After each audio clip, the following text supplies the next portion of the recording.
Prior to the COVID-19 pandemic, telemedicine was a small but growing market. Restrictive regulation and payer policies kept most providers out of telemedicine, and consumers only gradually got access to the offering, and it was primarily comprised of urgent care type see any provider visits.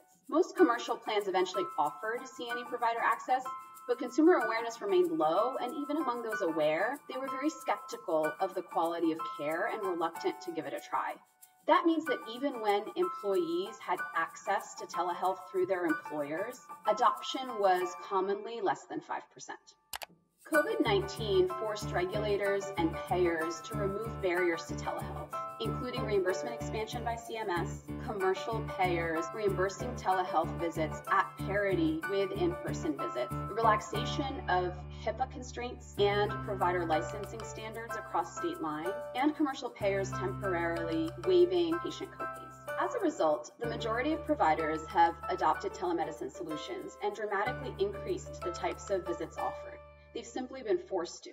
Within the first 4 months of COVID, 30% of Americans had used telemedicine solutions, with See My Provider usage jumping as over 60% of providers started offering telehealth visits. In our research with both patients and providers, we learned two important things. First, patients are highly satisfied with their telehealth experience. They value the convenience above all else, and importantly, they believe that the quality of care they're receiving is very good across a range of use cases, and they trust their doctor. Secondly, providers are adjusting to providing care via telehealth and have made the necessary operational changes to do so. So what happens post-COVID?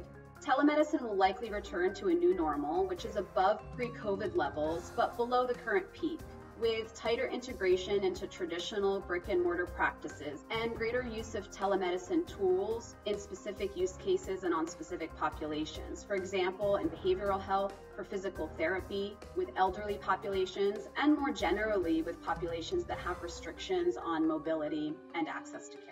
The longer the crisis lasts, the more pressure payers will feel to figure out the right reimbursement coverage and access, and technology platforms will also have the opportunity to improve the quality of the solution and the convenience, and they'll be able to continue to iterate and innovate on their solutions. Telemedicine providers today remain unprofitable, and that's largely due to the fact that they've had to invest so much in customer acquisition primarily, and also in product innovation. But we think that the increased awareness due to COVID and the significant growth in volume will enable them to reach profitability.